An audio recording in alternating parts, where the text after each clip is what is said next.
नमस्कार दोस्तों, M S world YouTube channel पर आपका स्वागत है। आज हम बात करेंगे रणथंभौर के स्वान वंश के बारे में। तो चलिए शुरू करते हैं।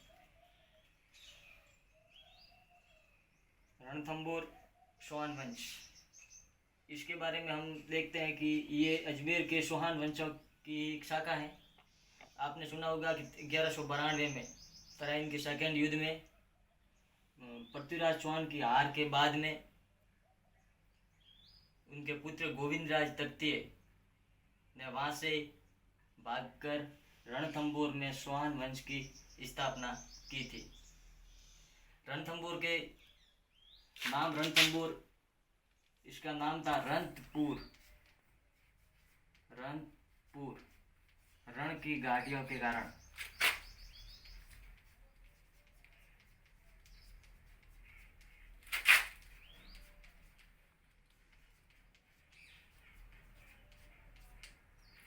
रण की घाटियों में स्थित होने के कारण इसका नाम पड़ा रंतपुर और अंत में हो गया रणथंभौर। ठीक है।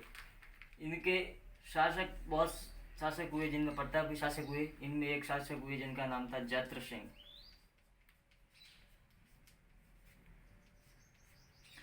इनके समय में दिल्ली के शासक थे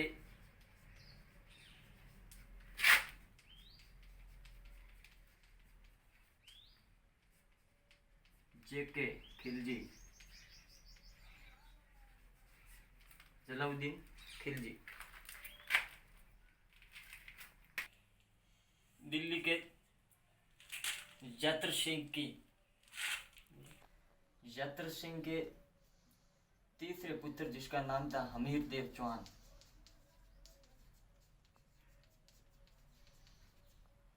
इसका पुत्र हमीर देव चौहान शुरू से ही बहुत ही प्रतापी, महत्वाकांक्षी शासक था, जिसके कारण दिल्ली जयद्रथ सिंह ने अपने जीते जी हमीर देव का 1282 में राज तिलक करवा दिया था।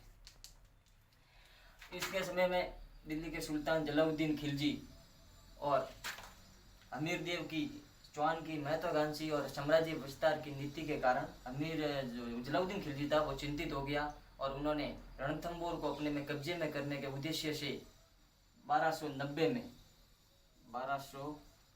में रणथंभौर पर आक्रमण किया। रणथंभौर पर आक्रमण करने से पूर्व में एक दुर्ग पड़ता है जिसका नाम है जाइन। तो जलाउद्दीन खिलजी ने जाइन दुर्ग पर आक्रमण किया, उसको अपने कब्जे में लिया। जाइन दुर्ग को कब्जे में लेने के बाद में जलाउद्दीन खिलजी रणथंभौर की ओर बढ़ा।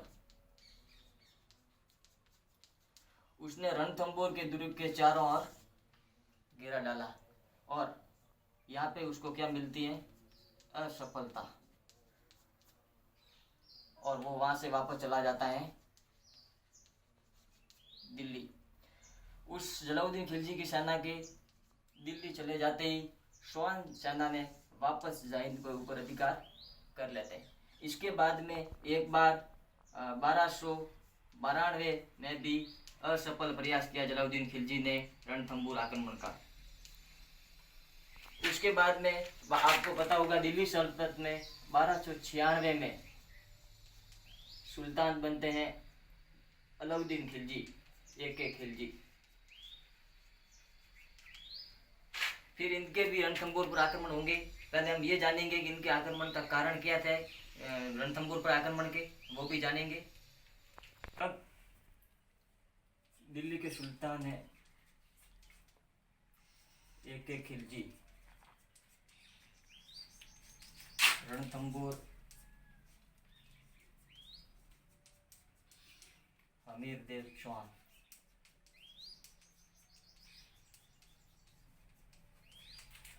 अब दोस्तों कहाँ पे आती है बात कि रणथंभौर पर आक्रमण क्यों किया गया? इसके पीछे कोई कारण तो अवश्य होगा। कारण थे भी। एक तो रणथंभौर जो दिल्ली का सुल्तान बना था अलाउद्दीन खिलजी, इसके साम्राज्य विस्तार की महत्वाकांक्षी नीति थी। वो पूरे भारत को अपने अधीन करना चाहता था। इसमें रणथंभौर दुर्ग भी अपने आप में एक महानतम दुर्ग था, गुजरात के रास्ते में पड़ता था। इस पर भी विजय पाना और अपने चाचा जलाउद्दीन खिलजी का भी यहाँ पे बदला लेना आवश्यक था, जो कि जैन पर आक्रमण करके वापस चले गए थे और 92 में उनको वापस असफलता भी मिली थी। और एक बात ये हो जाती है कि क्या होता है कि अलाउद्दीन खिलजी एक के इनके दरबार में एक थे, दरबारी थे और इनके सामंत थे, मान सकते हैं हम, मोहम्मद शाह बर्क। इन दो जो विद्रोही थे इन्होंने, तो क्या हुआ कि अमीर देव ने क्या दे दी, शरण। अलाउद्दीन खिलजी के बार बार कहने पर भी जब इनको नहीं सुपुर्द किया गया या नहीं लौटाया गया तो इन्होंने रणथंभौर पर आक्रमण करने की सोची। तो फिर अलाउद्दीन खिलजी ने संवत 1299 में अपने दो सेना नायक, प्रसिद्ध सेना नायक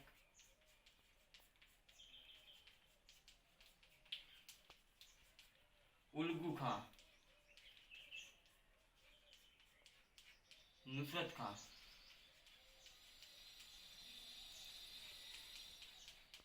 के नेतृत्व में एक विशाल सेना भेजी, जिसने सर्वप्रथम जाइन पर अधिकार कर लिया।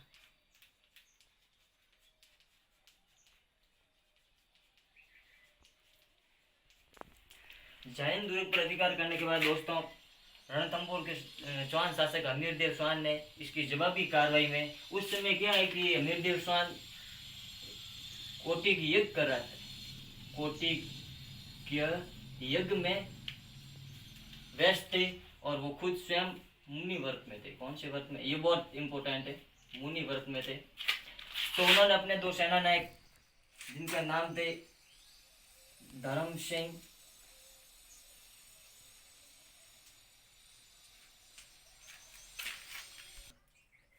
सिंह दूसरे थे भीम सिंह, इनके नेतृत्व में इन्होंने सेना को भेजा तुर्की सेना को रोकने के लिए।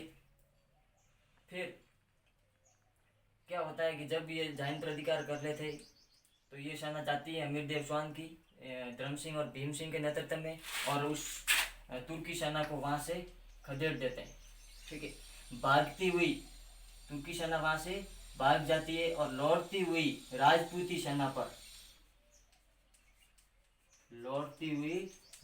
सेना पर हिंदूवास घाटी में अलग खां के नेतृत्व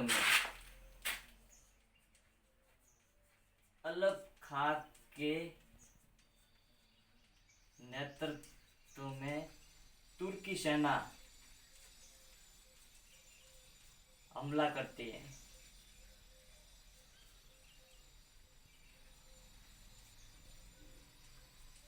क्या होता है दोस्तों कि जब ये तुर्की सेना को वापस खदेड़ के लौट रही होती है सेना, राजपूती सेना, तो अलग खां के नेतृत्व में तुर्की सेना हिंदूवास घाटी में लौटती हुई राजपूत स्वान सेना पर क्या करती है, अटैक कर देती है, जिसमें स्वान सेना के सेनापति धर्म सिंह है वो वीर गति को प्राप्त होते हैं।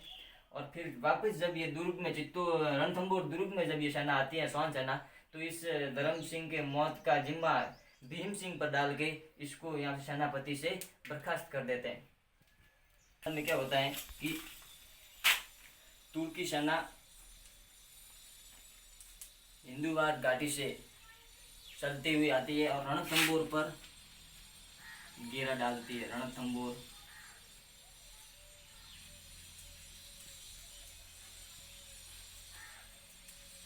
रणथंभौर पर घेरा डालती है, जिसके कारण उनके दो सेना नायक हमीरदेव चौहान के होते हैं उस टाइम,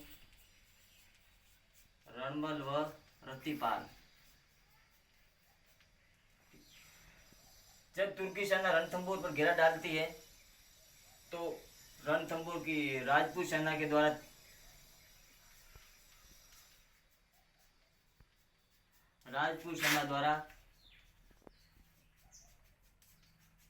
तुर्की सेना पर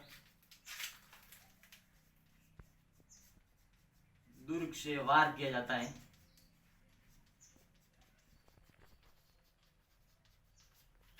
भीषण हमले के कारण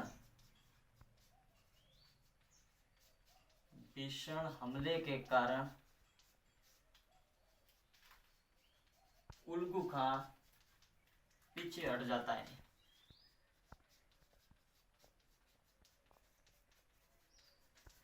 जब ये समाचार दिल्ली पहुंचता है तो अलाउद्दीन खिलजी स्वयं एक विशाल सेना के साथ रणथंभौर पर घेरा डालता है और 1 वर्ष लगातार घेरा रहने के बाद पहले अलाउद्दीन खिलजी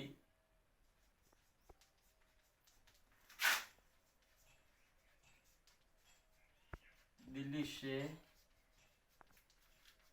विशाल सेना के साथ रणथंभौर पहुंचता है। विशाल सेना की जब ये रणथंभौर पहुंचता है तो 1 वर्ष घेरा रहने के बाद में ये संधि वार्ता के तौर पर अमीरदेव स्वान से प्रयास करता है। तब अमीरदेव स्वान अपने दो सेनानायक रणबल व रत्तीपाल को संधि वार्ता के लिए इसके पास अलाउद्दीन खिलजी के पास में भेजता है। और जिस प्रकार इसकी नीति थी कि संधि वार्ता में ये विश्वासघात करता था और उसी विश्वासघात के रणबल और रत्तीपाल को अपनी ओर मिला लिया और अपनी ओर मिलाने के बाद में 1 वर्ष के पश्चात जब दुर्ग में रसद सामग्री और खाद्य और पानी की कमी हो गई तो इन्होंने दुर्ग के फाटक है वो खोल दिए और अमीरदेव स्वान के नेतृत्व में केसरिया किया गया।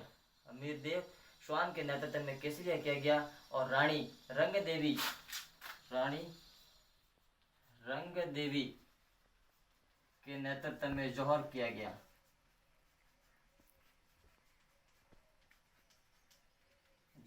गया। ये राजस्थान में जौहर की प्रथम घटना थी 1301 में। ये राजस्थान में जौहर की प्रथम घटना थी। अमीरदेव स्वान लड़ते हुए वीर गति को प्राप्त हुए और अंत में 1301 में रणथंभौर पर अलाउद्दीन खिलजी का अधिकार हो गया और रत्तीपाल ने वहां पर विश्वासघात किया। और एक बात की अलाउद्दीन खिलजी ने जब अटैक किया था, जब मैंने बताया था 1290 में, तो जब उसको सफलता नहीं मिली थी तो उसने कहा था कि ऐसे 10 दुर्गों को मैं मुसलमान के एक बाल के बराबर भी नहीं मानता हूँ। और इस जो आक्रमण हुआ रणथंभौर पर, एक तो मोहम्मद शाह और क्या नाम है उसका, बरक और इल्चिस जिन नाम थे 3, उनके शरणागत दी थी जो कोई विद्रोही थे इनके अलाउद्दीन खिलजी के। और उसके अलावा अमीर हट जो किताब होती है उसमें हमें विवरण मिलता है कि इनकी बेगम थी अलाउद्दीन खिलजी के, उनसे संबंध थे मोहम्मद शाह के, जिनको पाने वापिस से अलाउद्दीन खिलजी उससे मोहम्मद शाह को प्राप्त करना चाहता था जिससे वो मार सके उनको। इस प्रकार हमने रणथंभौर का स्वान वंश अमीरदेव स्वान के बाद में वहाँ पे दिल्ली सल्तनत की स्थापना हो जाती है 1301 में। आगे भी हम नए नए वीडियो बनाएंगे। आप ज़्यादा से ज़्यादा चैनल को सब्सक्राइब करें, लाइक करें। जय हिंद, जय भारत।